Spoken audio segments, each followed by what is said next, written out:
right, so get ready because today we're really diving deep into this book. Oh, yeah. And the title, well, Okay. it's a little provocative maybe. All right. The New Erotic Order. But hold on, before you get any ideas. Yeah.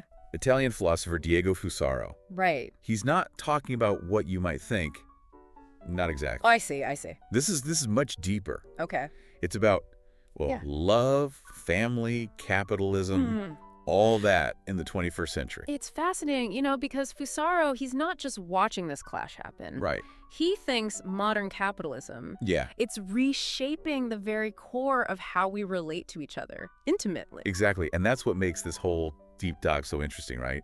He's saying our experiences Absolutely. with love, with family, Yeah. they aren't random. It's like they're being molded by these huge forces and we don't even realize it. Totally. So it doesn't matter if you're happily married or, swiping on those dating apps or just like curious about the world. Right. Right. This episode, it'll make you rethink how your love life and the global economy.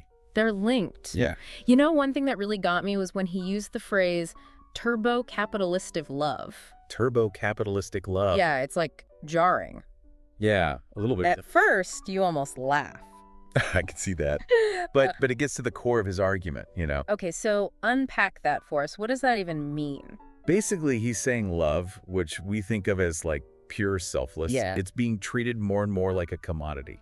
Oh, I see. Something you buy, sell, consume. Like it's just another product. Yes, exactly. So our love lives are being shaped by the same forces that make us buy things. That's the idea. Wow, okay. It's in everything. From those dating apps where partners are like options Right. to how we present ourselves online, like a brand. Trying to attract love. Validation, the whole package. It's like we're always swiping, searching, trying to get the best deal, but on a partner. Yeah, and if love is just a transaction, then What are we losing? exactly. That's what Fusaro wants us to think about. Wow. And it's not just our love lives, he says, that commodification. Yeah. It affects family, too. Oh, okay. He compares modern people to fungi. Fungi. Yeah, it's a strange image, right? I don't quite follow. He's saying capitalism wants us independent, Okay. even isolated. Fungi, they're self-sufficient, not like connected like tree roots. So capitalism works better when we're not connected. Exactly. Think about it.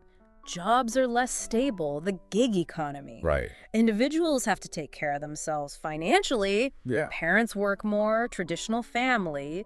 It's strained. It's true. We prioritize our own success, our careers, our stuff Over family, yeah. over those deeper connections that used to be the foundation. So we want love, we want family, but the system wants us focused on ourselves and buying more. That's the tension he's getting at. Wow. And then there's gender, right? Iris. He talks about the new gender landscape. Right, and that's where it gets really interesting. That one really got my attention, I have to admit. It's complex, and to be fair to Fusaro, Yeah. he's not saying gender fluidity is bad. He gets that we need equality, that we have to challenge those old norms. Right, of course. But, and this is key, Go on. he thinks that even this push for fluidity, for breaking free, Yeah. it can be used by capitalism. Oh, how so? A workforce where gender doesn't matter, where everyone is replaceable. Oh, I see. That's profitable. Anyone can be replaced, but like on a whole other level, Exactly. we're told be yourself, express yourself, Right. but only if it fits into this system that wants us to buy more stuff. It makes you wonder, are we really being ourselves or just playing into another marketing trick? That's the question, isn't it? And it gets to the heart of what Fusaro is saying. What's that? This tension between us wanting connection and capitalism wanting to use that. So even when we're on the dating apps, trying to figure out who we are, Yeah. deep down, we want something more than just pleasure or being productive. Fusaro would say yes, absolutely. And that's where things get really interesting, because he doesn't think love is doomed. No. No, not at all. Phew, because I was starting to get a little worried there. Me too. So if love isn't dead, then what? What do we do? How do we live in this world where our deepest desires, Yeah. they clash with like the demands of the market? That's the million-dollar question.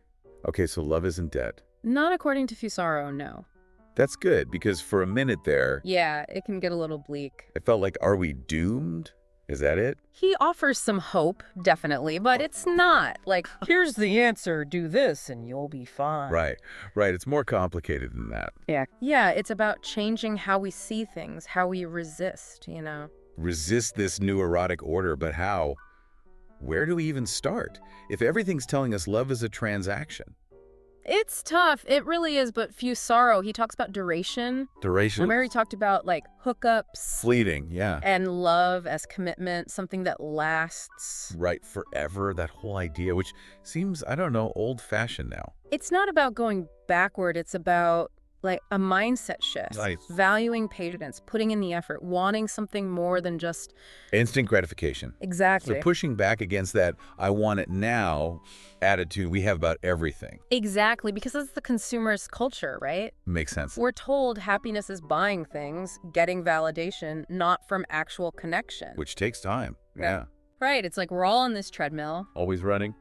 Chasing the next dopamine hit, new phone, likes on a post, even a hookup. And we forget what actually makes us feel good, like really good. The deep stuff with partners, friends, family, even ourselves, just being content. So less novelty, less instant gratification, more what? How do we actually slow down? Awareness. That's where Fusaro says it starts. Okay. Recognize how these forces, these capitalist forces, they're already shaping us. We're not even aware half the time. Then we can make different choices. Question those stories we're told. Like those fairy tales, happily ever after, that kind of thing. They're selling us something, not reflecting real life. Right. Relationships, their work, they're messy, they're not always... But they can be amazing. They can be worth it. Okay, so less fairy tale, more reality. Got it. But it's hard, isn't it? It is, because the world wants to keep us distracted, disconnected. So what helps? Fusaro talks about finding your tribe. Your people. He compares it to how the family unit is changing, but also, like, neighborhoods? Churches, groups, yeah, that whole it takes a village idea. But the village is harder to find now. It's true. Everyone's online or just busy. So you have to actively look for those spaces, the shared values. People who get it, who get you. I support you because it's not just about romance. Right, it's bigger than that. Belonging, feeling like you're part of something. That makes sense. So it's not just a partner, it's a whole support system. Exactly, and part of that is connecting with yourself too. Okay. Fusaro talks about reclaiming time. Slowing down, being present, not always on. Yeah, and when you do that, you reclaim your senses, your ability to just be. Not about just pleasure, but like really experiencing things. It's deeper. It's about being mindful in your body, connected to yourself, to others, to everything. Okay, so slowing down, finding your people, being present. It's a lot, but it starts to paint a picture Of a good life, even in this new erotic order. But what about gender? We were talking about that. Where does that fit in? That's where it gets even more interesting. We'll unpack that after the break. Okay, so back to gender. We were on that before the break. Right. And this is where Fusaro gets really interesting. Yeah, finding your true self. When even gender is about, like, market forces, it's a lot. It really is. And here's the thing. Yeah. He doesn't just say, get rid of gender. It's the problem. Oh, okay, so it's not that simple. Not at all. In fact, he thinks aiming for total gender neutrality. Like no differences at all. That could be a problem, too. Wait, I thought we were supposed to break free from all those old gender roles. We are, but Fusaro's point is, even wanting a world where gender doesn't matter, Yeah.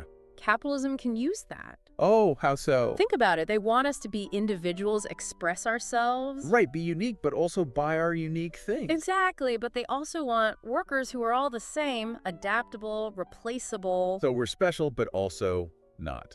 In a way, yeah, like those fungi again, remember? Right, we talked about that. So it's like we're told to embrace who we are, but also be okay with being. Yeah. Nothing special. It's a bit like that, and Fusaro thinks that can make us feel lost. Rootless, yeah, like if we erase all the differences between men and women. We might lose something important about being human, he says. Okay, I get it. He's not saying go back to the old ways, but he's also saying don't just erase everything. It's about nuance, right? Right, so how do we do that? Embrace equality, fluidity, but not lose ourselves. $1,000,000 question. And Fusaro's still figuring it out too, I think. Aren't we all? But he says we need a better understanding of gender. Not just ignoring it. Yeah. Challenge the bad stereotypes, but also admit men and women We're not exactly the same. and those differences, they're not bad. He thinks they can be good, even powerful sources of creativity. So not erasing what makes us different, but learning from it, celebrating it. And finding ways to connect that honor all of it, the differences, the shared humanity, everything. That's kind of beautiful, actually, when you put it that way. And it's like what we were saying about love, about family. Like it all ties together. It's about accepting the messiness, the complexity, not trying to fit into some perfect box. Whether that's the traditional family or the androgynous ideal, it's about being human. And that's something we all want, right? To feel whole, to connect, to have a life that means something. And that's what I like about Fusaro. He makes you face the tough stuff. No easy answers. But he reminds you, you have a choice in how you respond. We can be more aware, more present in our relationships, build a world where it's about connection, not just consuming. Exactly. Wow, okay, I'm a little overwhelmed, but in a good way. It's a lot to think about. That's what this deep dive is all about, right? Yeah, making us think, question what we think we know. And hopefully make some different choices because of it. Well said. And on that note, I think it's time to wrap up this deep dive on the new erotic order. It's been a journey, that's for sure. It has, but a good one. Thanks for joining us on this one, everyone. And keep those brains working. There's a lot to unpack here. Until next time, keep diving deep.